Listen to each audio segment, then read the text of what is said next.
So I met MarketingMax about 5, 6 months ago. One of the best growth hackers, former finance guy turned marketer, worked with big publicly traded companies, small mom and pop companies, Yeah. and very, very interesting perspective on marketing. So let's get right into it. What are the 3 laws of marketing? Yeah, so it was really interesting. I was speaking on stage at a conference, and at the end of an hour-long talk in front of about 100 people, one guy raised his hand and he said, I'm kind of new to marketing, or at least my business is. My business has been around for a while.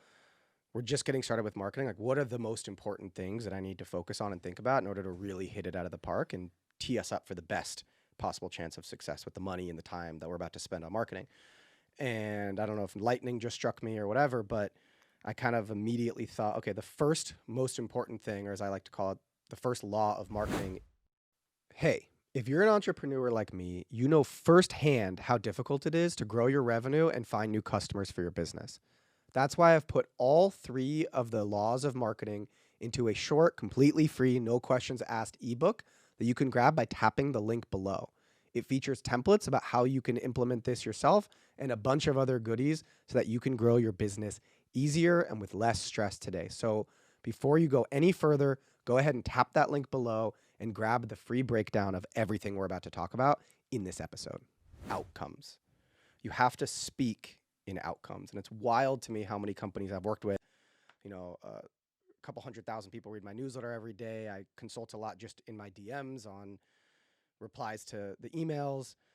I've also worked one-on-one with almost 400 plus companies. It's wild how many people I land on their website and their website says what their product is.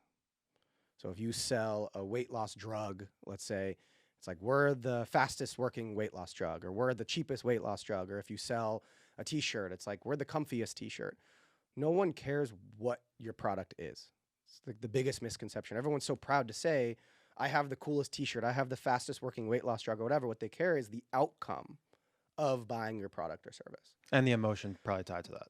Exactly. And the emotion tied to it. And that's why outcomes is so important. I'm glad you brought that up. That's why the outcome is so important, because we are humans. Everything is emotion. We're either happy or sad, or we're feeling confident, or we're feeling not confident, or whatever. That is always going to be tied to some sort of outcome of whatever it is that got us to that emotion, what got us to the happiness feeling, or the sad feeling, or the confident feeling. A great example of this would be Nike, right? Nike, in all of their advertising, whether it's a magazine ad or whether it's a commercial, they never say we have the fastest shoe. They don't say it. They don't say our shoe is the most recyclable, or they don't say what their shoe is. They simply show athletes finding success wearing their shoes, wearing the Nike logo. So when you think of Nike, you think of success. You think of achieving things that you couldn't necessarily achieve before, or things that you thought were not possible are now suddenly possible. And it's not just Nike, it's literally all of the best brands of all time. And that's why I think outcomes are so important. Like Coca-Cola, right? One of their first ever taglines that put them on the map was not better tasting sugar water, right? But most people, when they land on your website, not yours, but like anyone who's listening, when they land on your website, they see what your product is. So if you were to land on Coca-Cola's website, equivalent to what your tagline most likely is, and I can say this with confidence because I've seen a lot of clients' websites and helped them with this, it would say better tasting sugar water. But what do they say instead? Or what have they said for decades that works really well? They say open happiness, because happiness is the feeling that they want you to feel when you drink a Coke, right? And that's why when you go to a movie theater and you see an ad for Coca-Cola, sometimes the tagline is just, like you feel it. Like you said, that the emotion of happiness works really, really well. And it's not just consumer brands, it's B2B businesses as well. So I think B2B struggles with this even more, because a lot of people want to say, we're a marketing agency that delivers positive ROI. And I guess in some ways that's outcome driven, but you can get so much more specific in tying what the best possible outcome is that your product or service delivers to what they wake up wanting every single day. And I think that's where the magic of the first law really comes in to play, is you have to tie your outcome to something that people already want, something they wake up wanting. In the example of Nike, they want, success. In the example of Coca-Cola, they want happiness. Geico is a great example, right? You could save 15% or more on your car insurance by switching to Geico. People want to save money, especially Geico's target customer, right? Saving a couple $100 a year by switching to Geico is meaningful, right? The biggest impact this law has had on me and my business is when I first started my first agency that I went on, I think we've talked about this, that I went on to sell to private equity. For a year and a half, we struggled to really separate ourselves from every other marketing agency on planet Earth. There's literally 120,000 marketing agencies in the United States in some way, shape, or form, whether there's 2 employees or, 100,000 employees. There's like more than 100,000 marketing agencies. And having been in the space a while, I know that every single marketing agency says the exact same thing over and over and over again. And about a year and a half into my agency, I thought, we really need to distinguish ourselves. We need to identify what is the thing that we do differently than everyone else. Even if our systems are kind of similar, even if our case studies are kind of similar, like what can we be known for? So I went into a conference room at the old co-working space that we worked at, and I wrote out the ROI of all of our clients in the last, I think it was 6 months or 5 or 6 months. And I tallied all 15 or 16 of our clients up. I divided by 15 or 16, and I realized we average a 4.26x ROI. So while every agency says we are the agency, we're the number one ranked agency. Cool. No one's the number one ranked agency. Yeah. Or we are the agency that can help you grow, right? Well, we changed our website tagline, and then we ended up printing this on t-shirts and hats, and we printed it everywhere. We help companies make $4 for every dollar they spend on digital ads because we genuinely, truly, data-backed, generated a 4.26x ROI across the board for all of our clients. So while every other agency was the Facebook ad agency that helps you achieve results or the Google ad agency that helps you achieve results, we were the company that helped you get $4 for every dollar you spend on digital ads. And so we tied the outcome of our service, the 4x ROI, back to what people want, back to more importantly what our target audience wants every morning when they wake up, which is they only have a limited budget because we work with small to medium-sized businesses. They want their marketing dollars to go farther. It's almost like a magic machine. Put $1 in, get $4 out. Yeah, I think that there's power in simplification and clarity. That's something that any human can easily process.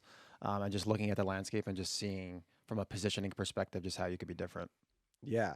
How you can be different and how you can tie, like you said, the outcome of buying your product or service or using your product or service to some sort of emotion that people wake up wanting every single day. I think that's one of the lowest hanging fruit, if not the lowest hanging fruit for any entrepreneur, for any marketer that's really trying to improve their marketing. That's why it's law number 1. Yeah, I do feel like, especially on like the SaaS side, I think it is way more of an issue than on the brand side. On the SaaS side, they're just, you see number 1 rated, the best performance marketing company. You see that all the time, and they're just not giving clarity in what the actual outcome is. Let's bump to law 2. What's law number 2? Sure. Law number 2 is, hey, before we go any further, I want to make sure that you have everything you need to grow your business easier. Every week, we profile a different marketing strategy that you can use to grow your business, no matter the size, no matter the industry, no matter the product or service. So go ahead and tap a like or follow or subscribe below to make sure that you're putting your marketing on easy street. Frequency. So there was a study that came out, I believe it was 10 or 15 years ago, and I believe it was by Harvard Business Review, but I don't remember exactly where it was, excuse me, that basically said someone needs to hear or see your brand at least 5 times before they decide if they're going to purchase or not. And I think this is the most often forgotten part of marketing, more than outcomes. It's that you can't just get in front of your target customer once and expect them to purchase. There's a very few amount of people in all of the potential people who could ever want to or qualify to buy your product or service that wake up every day wanting what you have to sell them. And so you need to get in front of them multiple times. There was a newer study done in the last few years that actually said that number these days is closer to like 15 or 20 because people see so many brands. The barrier to entry to start a consumer brand or, like you said, a software business now with AI coding and everything has gotten so much easier that now there's a lot more competition. And so people just see so many more potential options of where they could be spending their money on anything from cars to clothing brands to marketing agencies to software tools, credit card companies. Like, there's just so many of everything. Someone needs to see or hear your brand at least 5 times before they decide if they're going to purchase or not.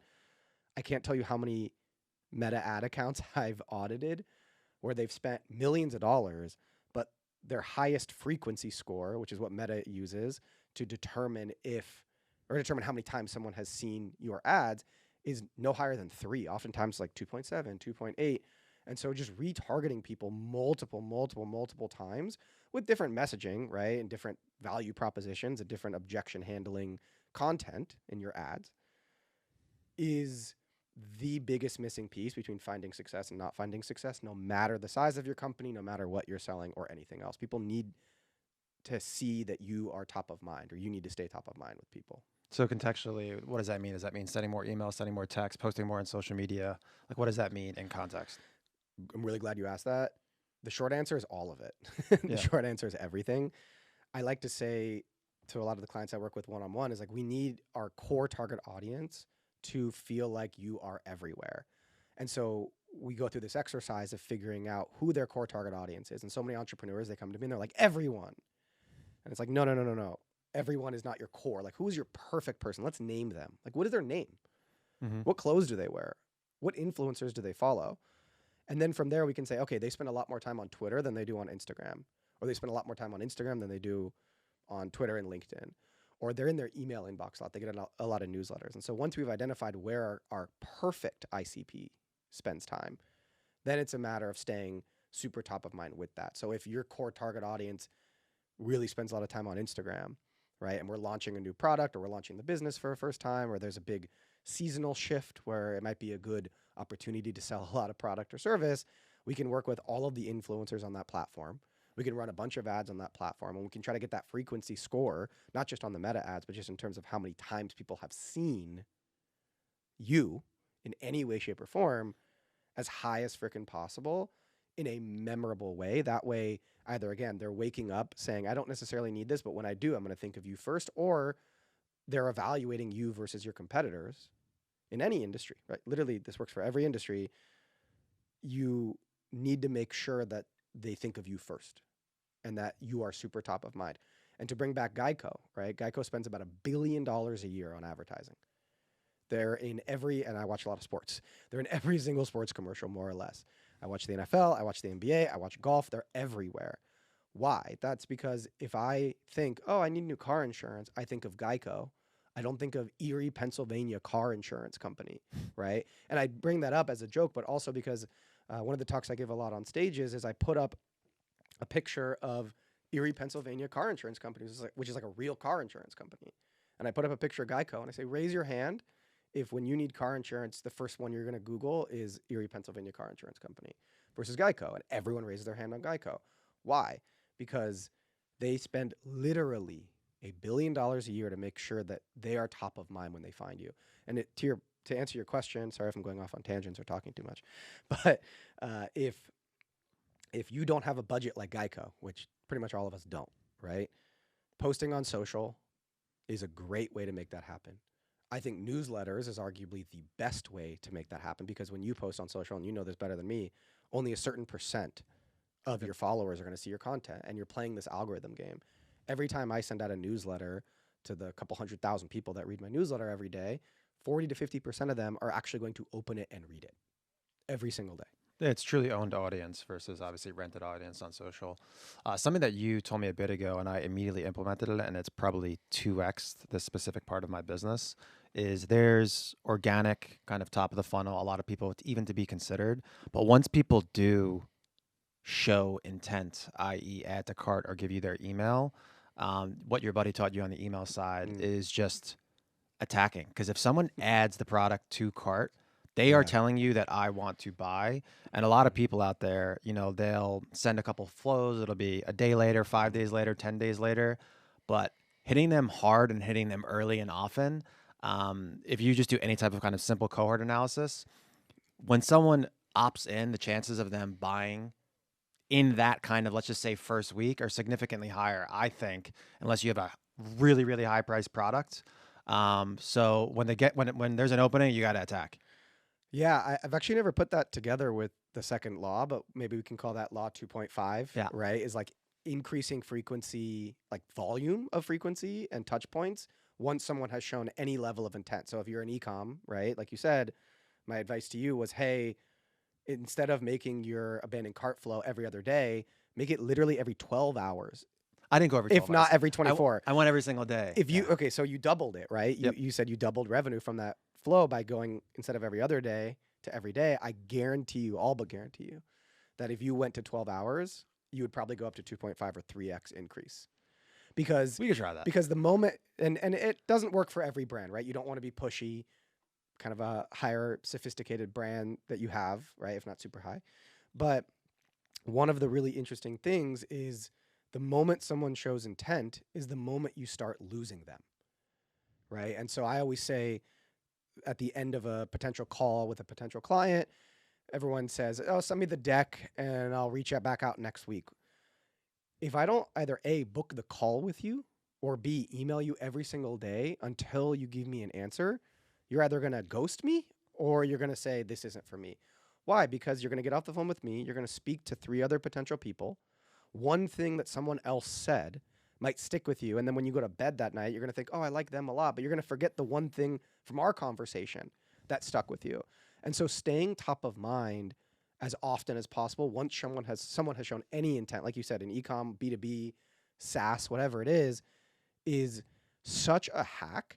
And that's why when I set up a lot of ad campaigns in Meta, I actually create custom audiences for people who have been on my website or my client's website in the last 7 days, last 30 days, and last 90 days. And I intentionally try to spend as much as possible on the people who have visited the website in the last 7 days, but haven't taken that conversion of action that I want them to take because, like you said, they added to cart or they even walked into my store, the digital version of my store being the website, right? And so the moment they show up is the moment I start losing them. And so I need to hit them as many times as I can. Not actually hit them. I'm not a fan of violence. If anyone that knows me is very, very much knows that. But you need to really increase the frequency of the touch points drastically, and not in a slimy way. Not like, hey, checking in. Have you made a decision yet? Hey, here's a 10% discount. Hey, here's a 20% discount. But I think that's a perfect segue into the third law, which is social proof, right? The third law is overwhelm people with social proof. And the way I like to think about it is law 1 and 3 work really well together because law 1, you're talking about outcomes. You're constantly reminding people that you can help them achieve the outcome that they want to achieve, that they woke up wanting or wake up wanting every day, right? You are almost a lawyer in a courtroom saying, this is the outcome. This is what actually happened, right? And if we don't put this person in jail or if we don't do whatever it is that we're trying to do with this law firm or with this legal case, it's going to happen again, right? Your social proof, the third law, is the witnesses that you call up to the stand trying to prove your case to the judge or to the jury. And so if you say, hey, I can, or we help companies create a 4x ROI on their meta ads, well, on our old website, before I sold the company, we had a landing page or a page on the website that just said proof that we can do what we say we're going to do. Testimonials, logos, before and afters, any and all and that. I had like 35 or 40 logo, testimonial, and the actual ROI. Not all of them were 4. Some of them were 2.5. Some of them were 11. Some of them were 7, whatever it might be. The average across all of them was a 4.26x for a long time until Meta drastically raised their rates and iOS 14 hit and everything else. But it's so important to explain what the outcome is that your target audience wants and then prove to them that you can do what you say you're going to do, or at least that you are going to have a really good chance of doing it. You don't need a money back guarantee. I actually think $100 million offers by Alex Hormozi did more harm than it did good into the world for a lot of different reasons. That could be a whole other podcast. So if you're listening, don't forget to like and subscribe. But you don't need a guarantee.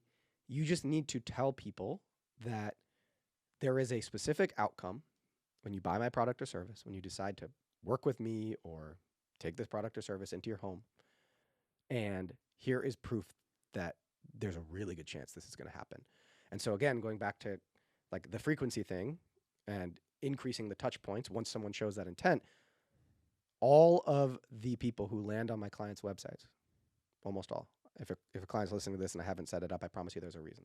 But almost all of my clients and my own, if you land on the website, the next time you open up Facebook or Instagram, there's a really damn good chance you're going to see a video testimonial from a customer or a client or a user saying, I was skeptical that it would actually achieve this outcome, and it did. Or here's the outcome I got after I purchased this. And all three of these combined are the laws of marketing, because that is what makes the marketing work. And that's what all of the biggest companies on planet Earth do. They never stop speaking in outcomes and reminding people what the actual outcome is of the product or service, not what the product is. They constantly get in front of their target audience, and you don't need a huge budget to do that. You can do it posting on socials free, sending out a newsletter's free, a $5 a day retargeting ad on Meta. Super, super, super valuable. I've thought about it so many times, starting an agency or giving away a free course or YouTube video or whatever, explaining, hey, if you literally spend $5 a day just retargeting the people who land on your website, you will get more conversions. And then 3, constantly reminding people that you can do what you say you're going to do and that you have done what you say you're going to do for a bunch of other people. Yeah, I think a key part with that third one is it being the same ICP that you're going after. So if you're targeting a lawyer, showing that it's worked for other lawyers, targeting a doctor, showing it's worked for other doctors is even stronger. 100%. Yeah. 100%. If you want to get more customers for your business, go ahead and tap the link below and download the free guide to everything we're breaking down in today's episode. It has templates that you can use in 2 seconds to implement all of these strategies, and a bunch of other goodies that'll make it 10 times easier for you to grow your business and put your marketing on easy street. Tap below before you go any further.